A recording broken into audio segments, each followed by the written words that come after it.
Hey everyone, what's going on? Claudio here. Welcome to Creators Lounge. I'm trying to not get my hands in front of the screen here. Um, Thank you for coming. I see we've got a few guests here and a couple of um, comments here. Looking forward to this one. Excited. Teachers on Fire. Thanks for stopping by. And yeah, this is the fourth episode. And first of all, I think I already said my name. Uh, been a busy, crazy day, so I think I may be like all over the place. I'm going to try to make sure and look at my show notes here. But I'm your host Claudio Zavala here in Texas. So wherever you're at, thanks again for stopping by and watching the Creators Lounge. So basically, what this show is about is just getting folks together and talking about creativity, the creative process, whether it's with in education, photography, film, music, art, crafts. At some point, I want to bring like a cabinet maker too, and just talk about the whole process, the creative process behind building a cabinet, which is really I took like 4 years of wood shopping, so that stuff is really interesting to me. I enjoy it, and there's a whole thought behind it. So for again, if you're watching, if you haven't done so, if you get a chance, subscribe to the channel. This is happening every Wednesday, 6 p.m. Central Standard Time for now, and we'll just see as time progresses if I need to shift times. I know it's dinner time for many people, so if you're watching while you're eating, thank you so much. I had dinner a little early today, so I can be ready for the show. And if you have any questions, feel free to add them into the chat there, and really we'll check it out. So today I'm pretty pumped because I have a super special guest today for the show. I'm trying to think when we met. It must 2, 3, 4 years ago. You lose track of time. I don't even know sometimes what day of the week it is now with what's going on. Um, so good friend of mine, Lisa Johnson. You see, that's a screenshot of her there. Just an amazing, first of all, amazing person. Every time we cross paths at conferences, and we actually don't always have a lot of time to chat. In fact, I think this may be like maybe the long. I think yesterday we got together and kind of prepped for the show. Maybe it might have been the longest time we actually were just sitting and just chatting. So I get to talk some more with her today. So she's just an amazing. You followed her there. I have her Twitter, uh, Tech Chef for you, and I think it's a little bit different on Instagram. So I'll just have her share when I bring her on here. So speaking of bringing her on, let's go ahead and do that.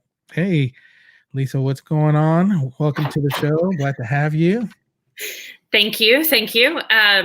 Yeah. So wait. Oh, okay. Okay. So that's the Instagram at the bottom is the Note Chef for you. I'm gonna be a little Jimmy Fallon here because I've been very impressed with how he's been running his show lately. That's basically everyone's been doing that. I've enjoyed watching it, and the it was cracking me up when he was with his daughters. He was like this little cubby, looked like they were underneath a stairwell or something, and they kind of had this little space, and he was asking them, he was reading like tweets or something like that, and they were like either they were giving thumbs down or thumbs up or something like that. It was cracking me up, and I love that little handwritten note. That was perfect. So how have you been?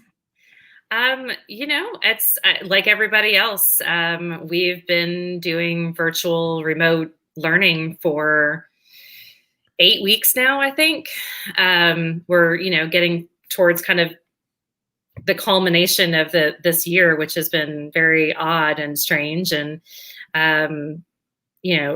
it's worked, and I've been really interested to see, and excited to see kind of all of the things that have come out of it, positives and things like that too, because it has been kind of a trying time. And I have 2 kids at home who are doing virtual school, so I'm right there with everybody else. I've had to brush up on my Punnett squares and some of my Spanish, so that's been fun. Oh, yeah. So my daughter's in us. Well, she's now going to be a junior, so sophomore, and then some of this, like, I can help you up to a certain point. After that, it's like Google. Like Google it, because I didn't take chemistry in high school, so I was like, I'm sorry, I can't help out. Yeah, no, there were a few times where I was like, have you even looked this up? Like, have you looked it up? I'm going to have to look this up to help you anyway. So like, do you want to do that now? Like, what do you want to do? Especially with all the Punnett square. Well, the Punnett squares aren't hard. It's just like all of the phenomes and genomes, and I'm probably butchering all of that. But yeah, we've had a lot of fun doing all of that lately. So cool.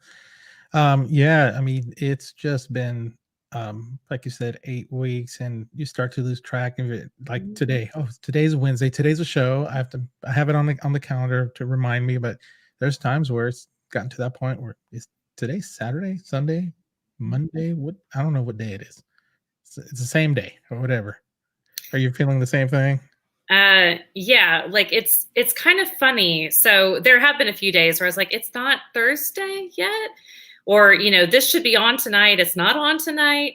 But at the same time, it's kind of funny. We were just having this conversation in the backyard with my husband. He's like, don't you want to like do something different? And I was like, I kind of like the whole like eat dinner, go watch Parks and Rec, everybody go to bed. Like I was like, I kind of like the routine. Nice. I was like, it doesn't bother me so much. But yes, it is a bit like Groundhog's Day. So yeah. Hopefully at some point it'll be the end of it, and it somewhat normalcy. It whatever the normalcy will be after all this is over with, and hopefully no resurgence comes back. So that's I agree. Crossing fingers and stuff. So have you been in, as far as school wise, just kind of teaching from home as well? Yeah, so I'm an educational technologist. So my teaching from home has been more supporting the campus, supporting teachers, supporting students.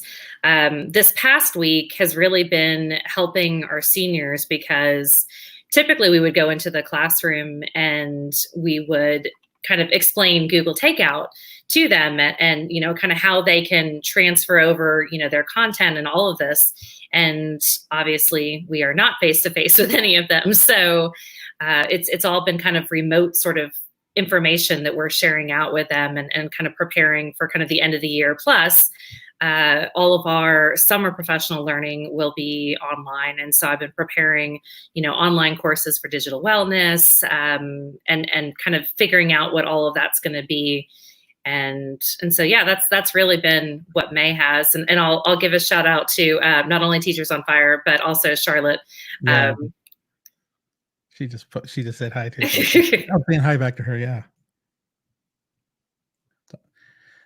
Yeah, it's you were talking about the seniors taking out their content. We're kind of working, trying to figure it out. We want to use the takeout, but there's some specifics as far as turning it on. So we're going to go a different route for them and show them how, like, you can download the stuff. Yep. Depending on how much stuff they have, it's going to depend on the student. Some may have a ton of stuff, and it's just going to take them a little longer to get their stuff with them. But yeah, it's been same thing for me, just working with the teachers. I think this week was our first week we actually didn't do any sessions with them, because I think this is maybe second to the last week, and they're just you can tell towards the end of these 8 weeks the drop off in attendance. Yeah. Now they're supposed to be there, but I think we did a ton at the beginning. We had a ton of people in session, so I think a lot of them got what they needed, so they got to a point, and maybe they're just fatigued too at this point. I think students as well. I started to feel like fatigue too. Yeah, I'm right there with you. So I do think we'll see attendance kind of fluctuate and things like that. Plus, you've got your seniors who I think their last day is, I don't know, today, maybe, I can't remember. So it really just it just depends. I think we were even talking about, I don't know what it'll look like next year with attendance and grades and all of that, because these 8 weeks have kind of been a little bit of a Band-Aid. I mean, I think we've done well, and I think we've all kind of risen to the occasion, but at the same time, this is a very different setting than if we go into this completely virtual next year, which nobody really knows right now. Yeah, that's what we're trying to figure out as well. What's the situation going to be in the fall? Even summer right now is trying to figure out. Oh yeah, how's it going to happen? But what have you kind of been doing as far as that's not necessarily with school, but like for Yeah. yourself, what have you been doing to kind of keep yourself busy when not working? What are some things you've been doing to kind of help pass the time? I read. Mhm. I have only been reading things that have a happy ever after sort of thing to that, because I can't deal with suspense right now, anything like that. I was like, I need to know that it all ends well. Mhm. Like everything's going to be okay. My 12-year-old and I, we've been watching Parks and Rec. We finished The Office before the quarantine, so now we're watching Parks and Rec, which is fantastic. I mean, I watched it before, but like it's really good. And then husband and I are watching Dexter, which I had not watched before. Oh, I don't know why. I'd never yeah, seen it. yeah. So we're watching that. But other than that, I mean, some of you may have seen it. I've been doing kind of a journaling. I had wanted to do this in April, and Yeah. oh my goodness, April just like between spring break and getting ready for online learning, it just wasn't happening. But what's been really neat is just the positivity that I've seen like shared online, and how people are, either through humor or, trying to make the best out of things or share people's failures and struggles. And because we're all, like it's been said many times, we're all in the same storm, but we're not in the same boat. And so everybody's kind of dealing with this differently.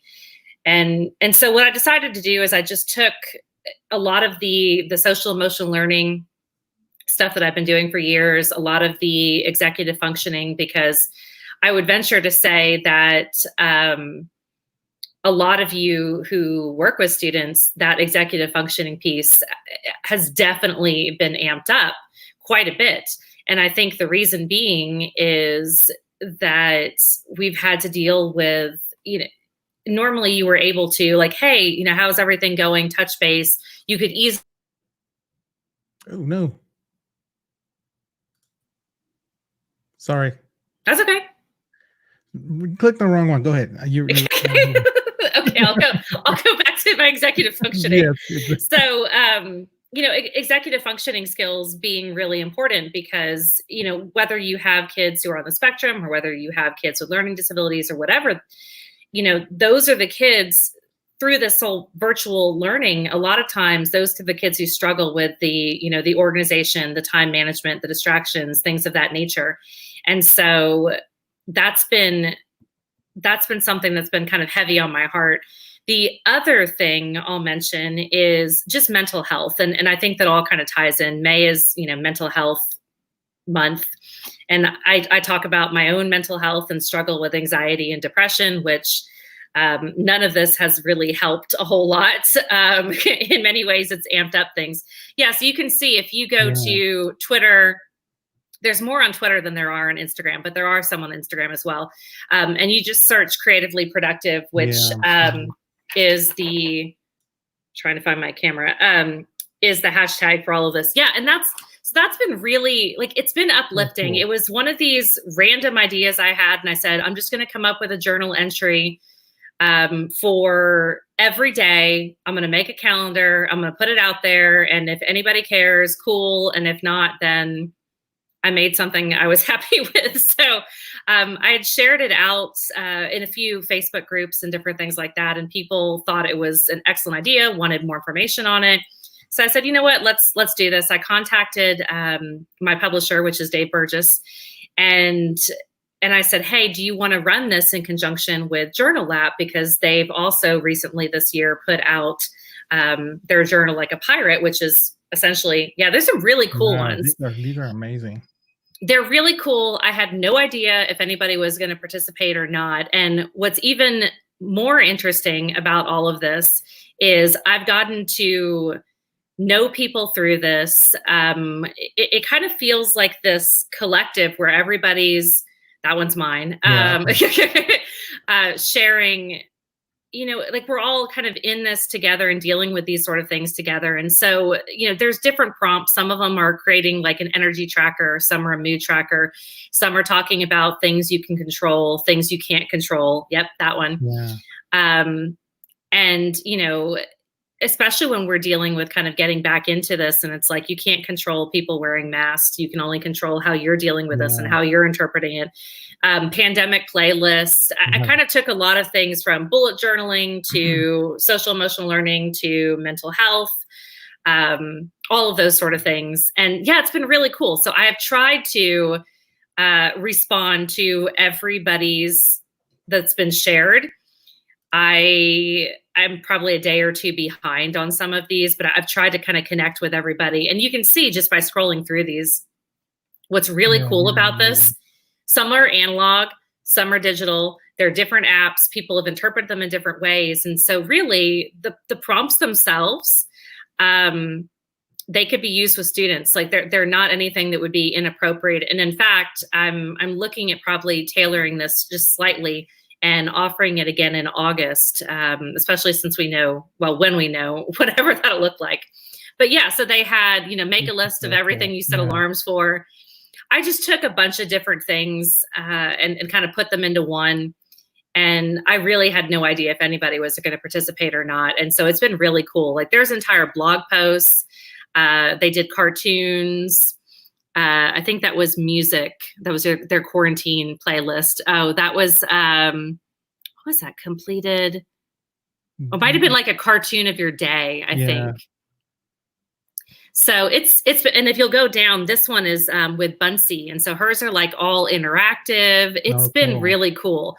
So I would highly recommend doing something like this with students at any point in time. Really, I mean, the questions that I asked aren't specific to quarantine. I mean, obviously quarantine playlist, sure. But, you could come up with, hey, what's your, fall playlist, or what is, something that's making you happy. And I tried to kind of build in a lot of mental health sort of aspects to it too. So, questions like, how do you deal with procrastination and distractions? Things like, who do you follow? Who makes you happy right now? So there's a ton of stuff out there. You can kind of go through them and see, and people have been really kind. I've gotten a lot of DMs that just said, thank you for doing this. This has been really cool. I'm so glad that I got to participate. It's been fun. I didn't know what it was going to turn into or if it was going to be anything. I just know I've been journaling and for a long time. And I love focusing on kind of the social emotional learning and the journaling and the mental health. And I found a lot of personal benefit to it. So I wanted to bring that to our students and to other people.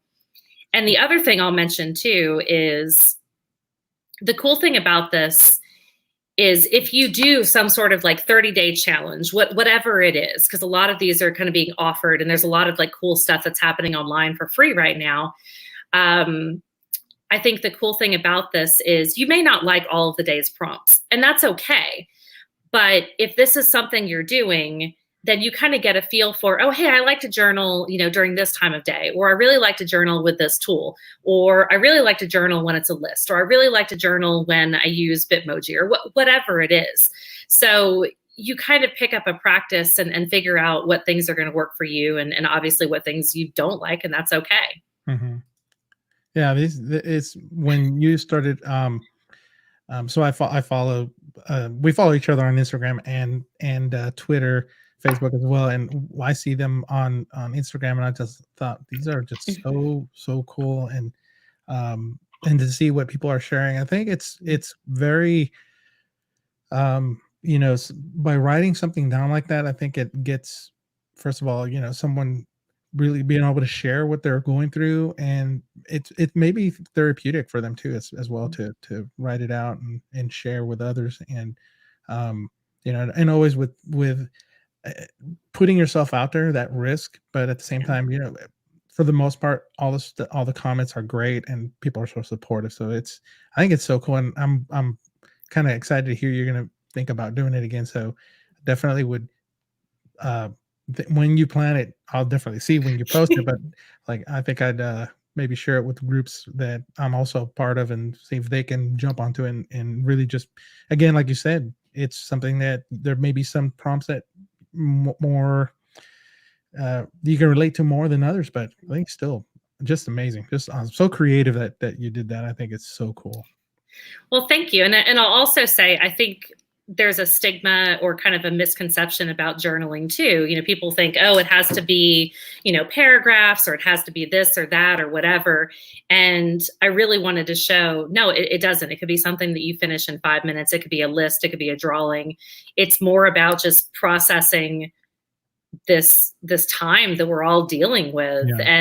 And I think a lot of people are doing this globally. I mean, you could look up, there's hashtags, like COVID journal, quarantine journal, that they're all over the world. People are doing similar things to this. And so I think people are trying to find a way to make sense of something that nobody's really lived through before.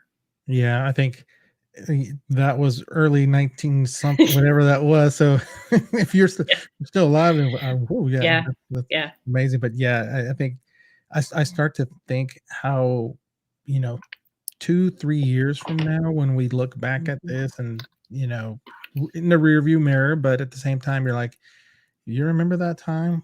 We probably need to always, I don't think something you'll forget, and just be, I think we will hopefully be much better prepared. But I think all this, especially like what you're doing, is just helping get through these times.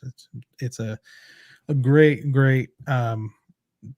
to say, not a challenge, but just something to share with others to do.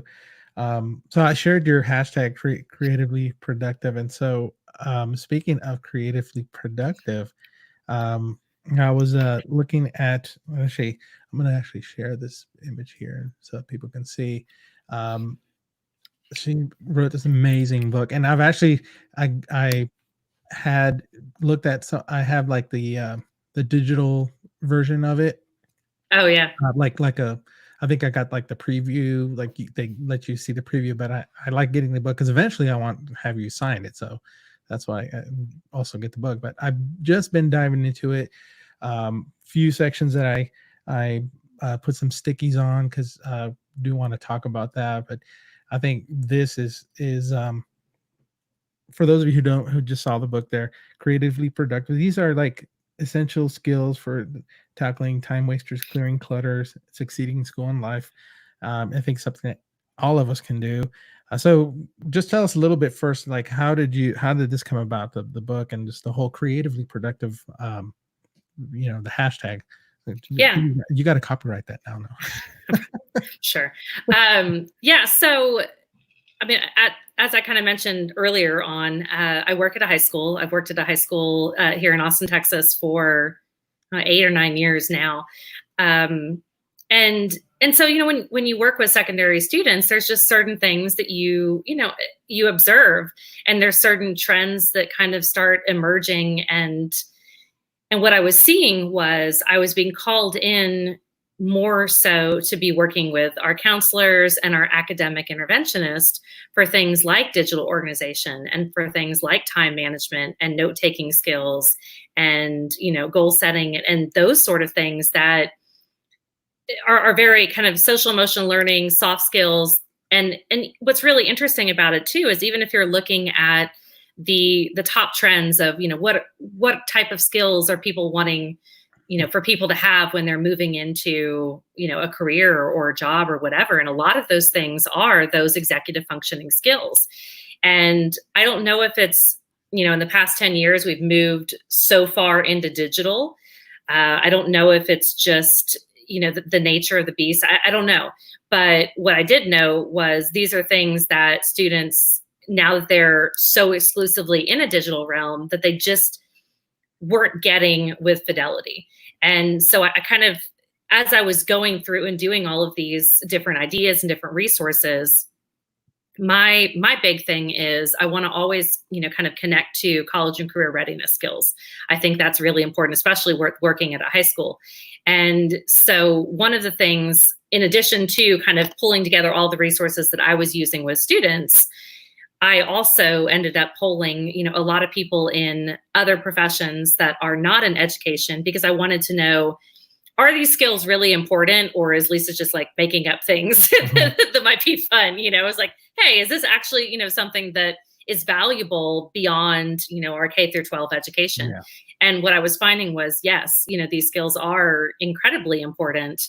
I got very specific sort of things on what those look like, and I share those out on Instagram as well. But as to the title, it went through many revisions. Yeah. At one point, I think I pitched perennial pupil because I like alliteration. And but then we were like, well, does anybody know the word perennial? Are you gonna have to figure out that, it's like, does it even make sense? That kind of thing. I think we went through something about the Jabberwocky. It went through a lot of revisions. I honestly think it was Dave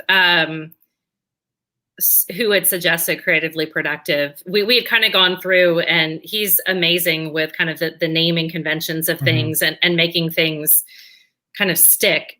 And I think they'd given me a few different options, and I had already sent out like a few, and we kind of went back and forth. And it was so funny too, because if you do like the creatively productive, it kind of has like a ring to it.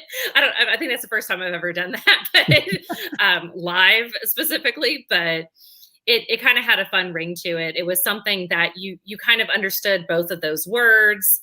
It didn't need a whole lot of explanation.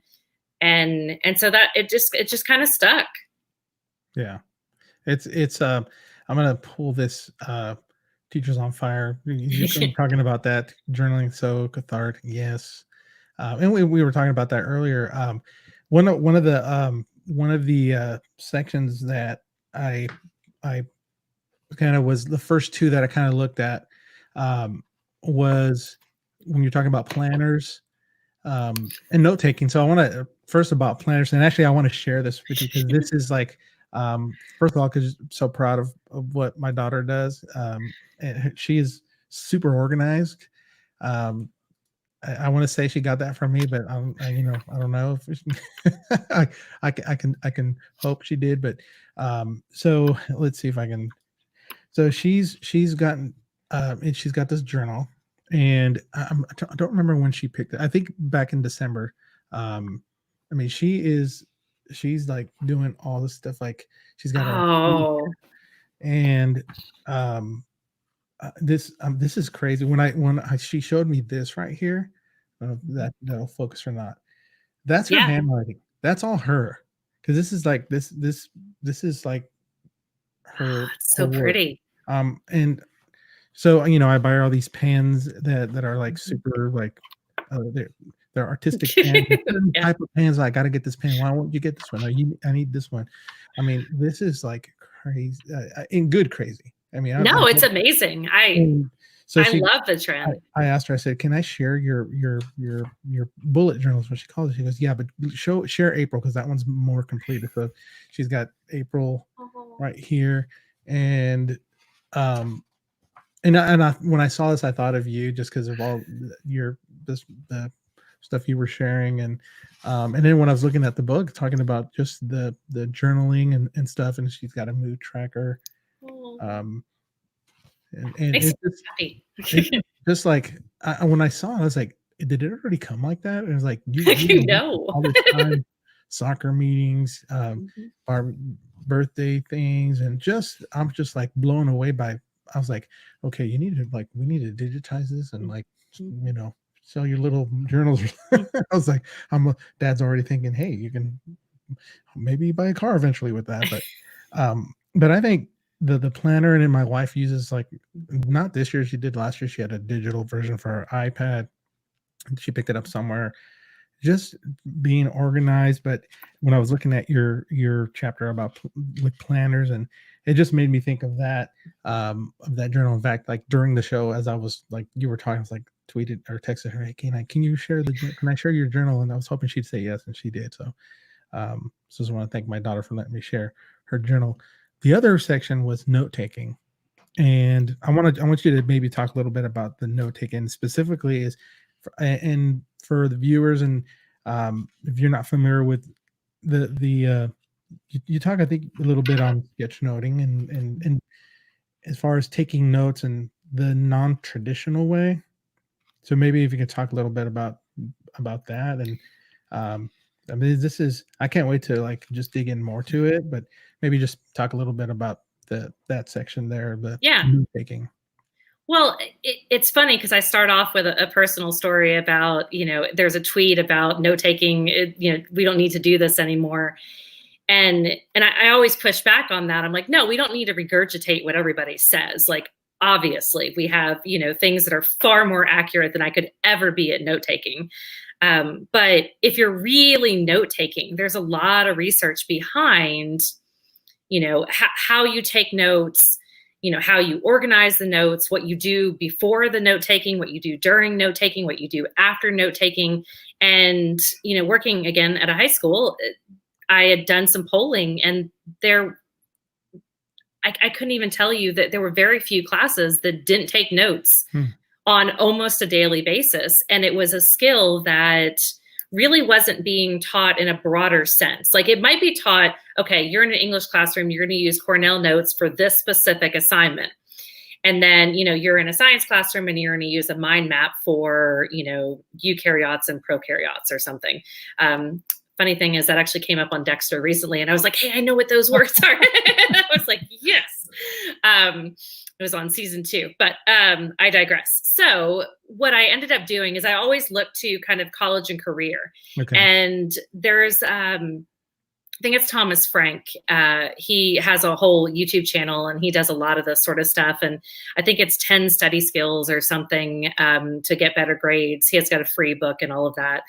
But what's cool about that is, I was looking through that, and then I just kind of broadened my scope onto, colleges and all of these sort of things. And those entities teach note-taking. Quite a few of them do. Mm-hmm. They teach, Cornell, they teach, mind mapping, they teach outline notes, and then, and they explain when you would use each form of notes. And I thought, well, why can't we do this in K through 12? I mean, why can't we just share out these ideas with students? And what's really cool is I've started to see, and I don't think that this is by any means, I'm not like tooting my own horn and saying that it's because of me that this is happening by any stretch of the imagination. But you do start to see a lot of people.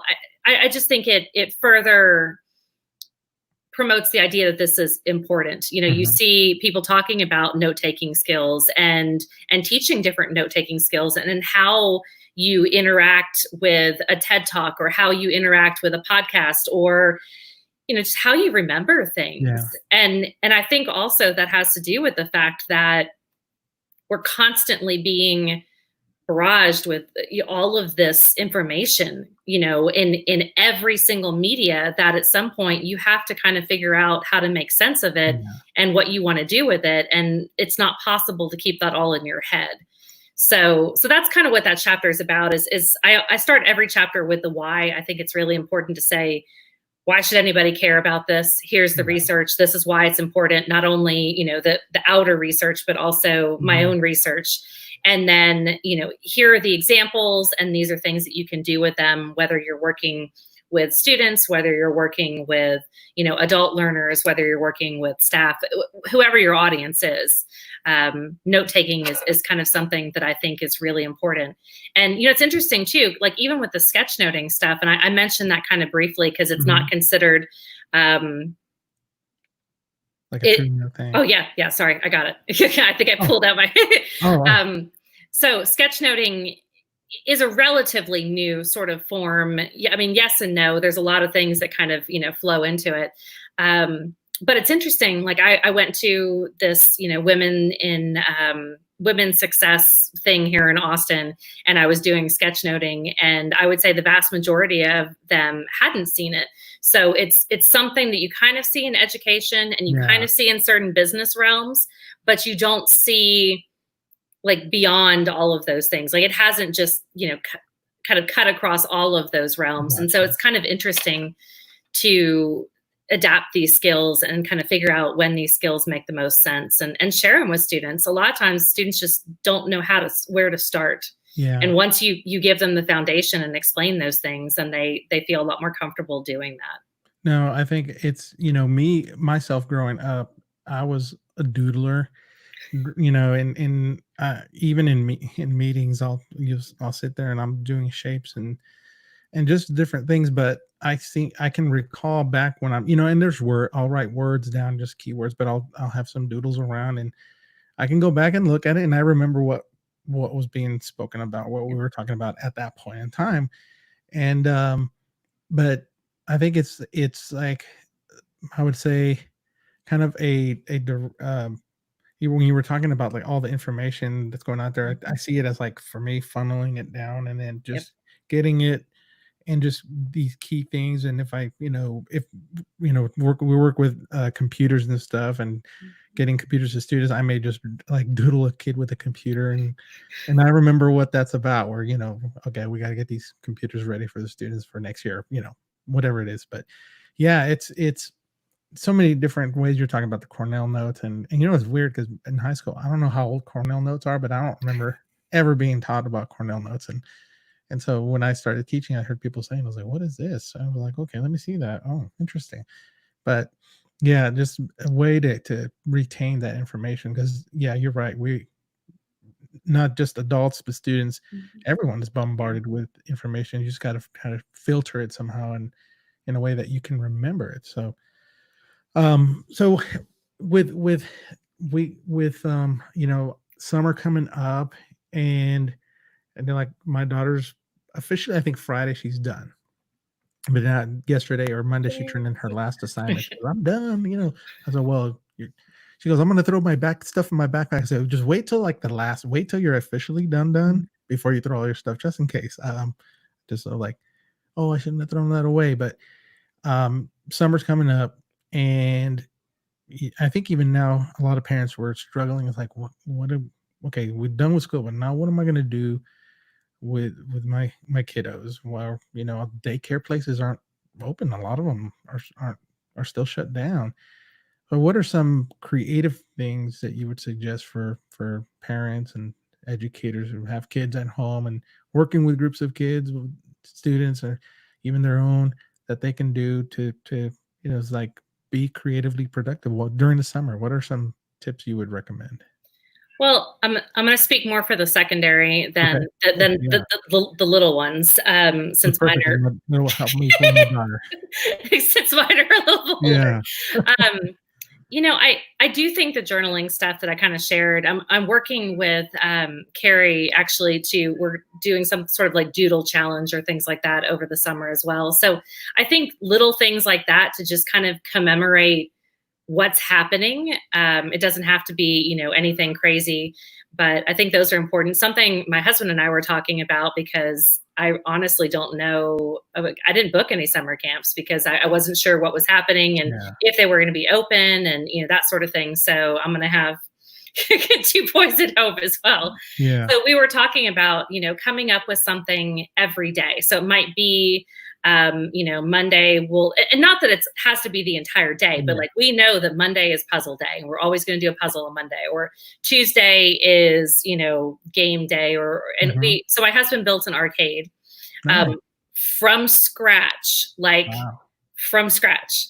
And so we might have like an arcade day. I do Tetris well. That's about it when it comes to arcade games. But just, kind of having something like that. Or it might be, like, hey, let's go look at murals or things like that. Somebody I would definitely check out, because she's amazing. Ronnie Lauren, it's RONI and then LOREN.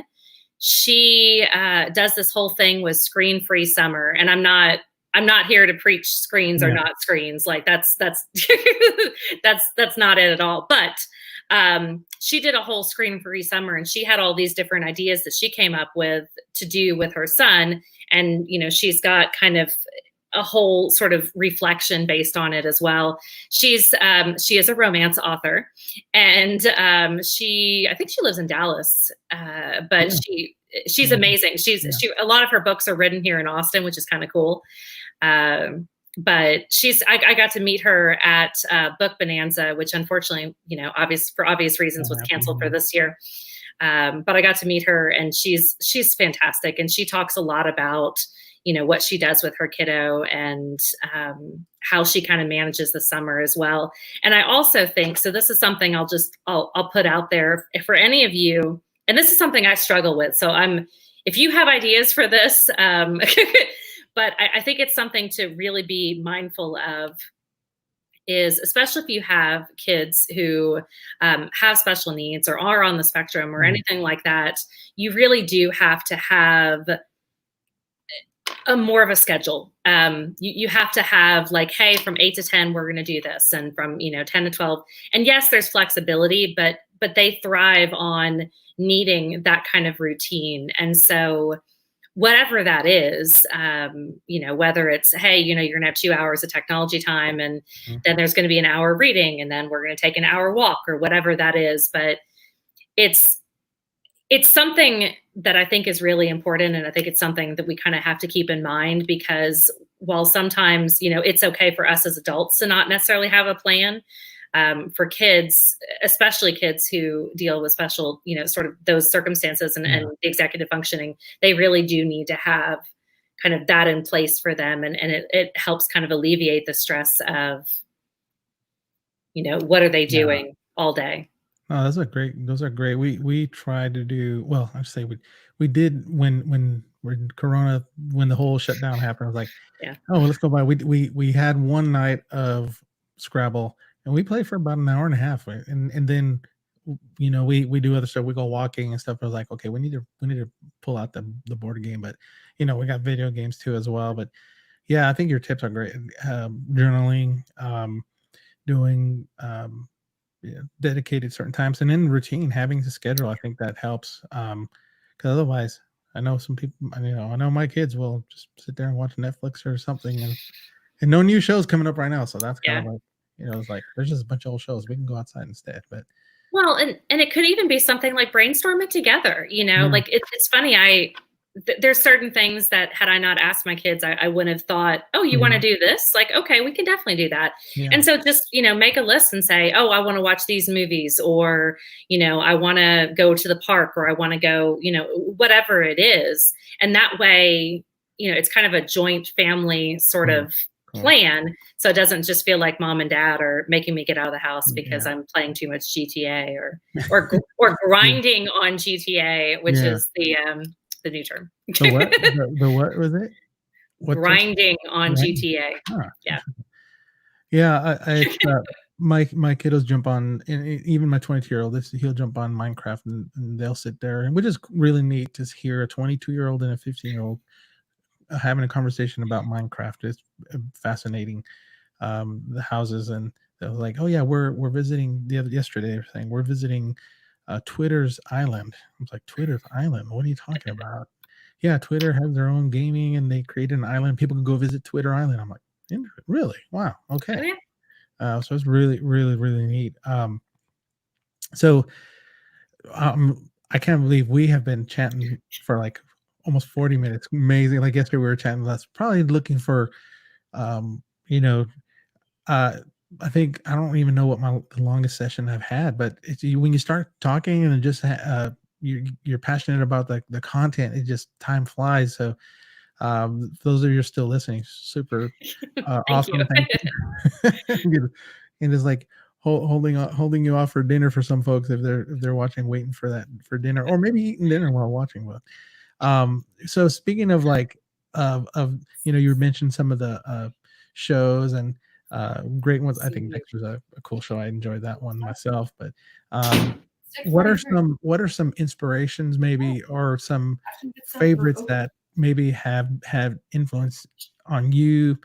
And we chatted about this yesterday, maybe what music or artists or bands. And I know a while back you were flipping through CDs, which was really cool to see, of different music, and fascinated, like, okay, that's a cool, I remember that album. I remember listening to that. Some stuff I would listen to like one song or two, but maybe like share before we wrap up, like some of your favorite. That's the 12-year-old.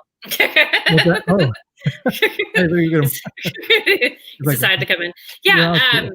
I pulled out the CDs just because I was like, hey, it's Throwback Thursday. Why not like bring these out and, you know, talk about them, because I think everybody can kind of relate to Mhm. that. And what else are we going to do anyway? So, some of the other things, watching Jimmy Fallon has been great. I definitely want a mint condition VW van. That is amazing. It's super awesome.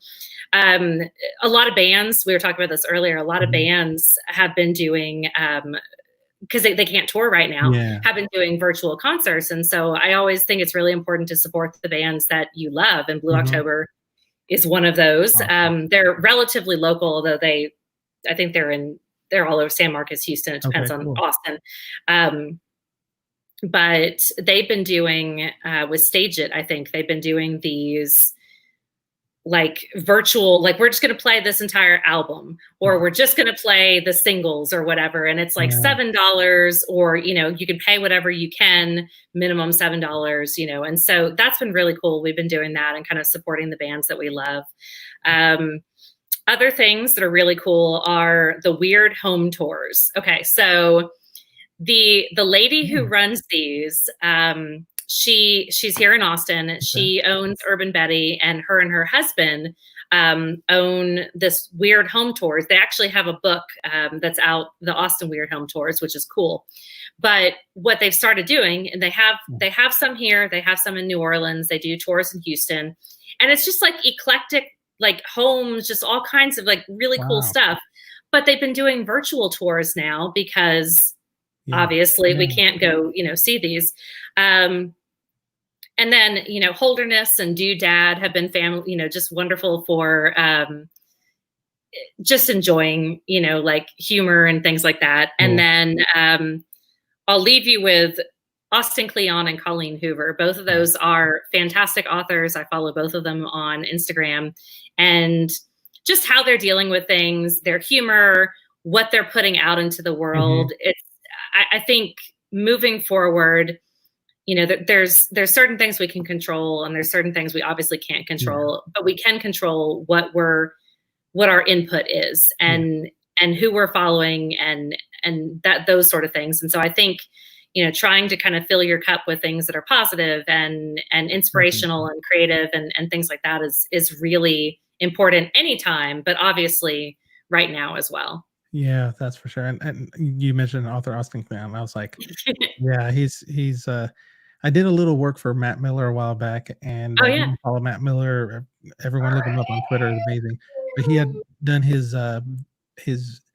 summit, and he had Austin Kleon on it. And so I was doing some video editing for him. So I actually got to watch that before it was released. And I was like, oh Oh, my gosh, you got to.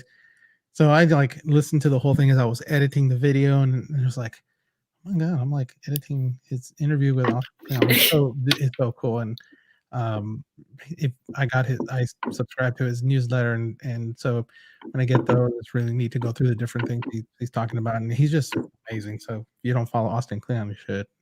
yeah, But absolutely. yeah, so cool. Really, really appreciate you coming on. And I like I'm standing between dinner for the kiddos there, so I want to make That's sure. why he came in, actually. I was like, hey, we need some dinner. He's But like, I need food. I'm like, yeah, I yeah. got it. So if someone wants to kind of connect with you and follow you, what's the where can they get a hold of you or connect with you? Yeah, so I'll mention this again. This is the Creatively Productive and the Journal Lab. Both of these hashtags on Twitter and on Instagram, and they'll obviously still be there, but you can kind of see all of the work that educators have kind of been putting out there, which has been really, really cool. This one, again, I'm going to pull a Jimmy Fallon, although I wrote this. So I didn't ask my kids to write this because they probably would have told me no. Because that's what they do at this age. Awesome. Yeah, so on Pinterest, on Facebook, on Twitter, I'm Tech Chef for You, and the website's techchefforyou.com. There are tons of blog posts. There's tons of free downloads, all kinds of resources on the website. And then on Instagram, I'm Note Chef for You, because a lot of the things that I share there are my bullet journal, my, planners, things that deal more with mental health, social emotional learning, things, books I'm reading, things like that. So it just kind of made sense to, not that people couldn't follow that, I just don't share the exact same things that I share on the other channels. So I kind of wanted to have a little bit of separation with it. That's good. Yeah, and if you after you watch this, go check out her website. It's amazing. Thank you. Stuff, resources. I was looking through yesterday, and just with time today, I was wanted to get it up, but it just didn't happen. But check it out. It's an amazing website. Ton of great resources. Yeah, you've done a tremendous work on it. It's great. Thank you. I appreciate that. But yeah, well, thanks again for hanging out with me and chatting about creativity and Creators Lounge. And for those of you who stop by and watch live or watching on replay, thank you so much. Appreciate it. Follow me as well. You can check me out on pretty much everything is at Claudio Zavala Jr. And then check out, obviously, if you haven't subscribed to the channel, do so. And I want to thank my sponsors, which I don't have any sponsors. I like you should sponsor him. Wait, like I went the wrong way. Yeah, like a little joke I say. It's like, if anybody wants to sponsor, feel free, but no. But yeah, well, have a great rest of your evening, and thanks again for stopping by. Yeah, thanks for having me. And I look forward to kind of connecting and seeing more of these over the summer. Well, thanks so much. Well, everyone else, we'll see y'all later. Bye.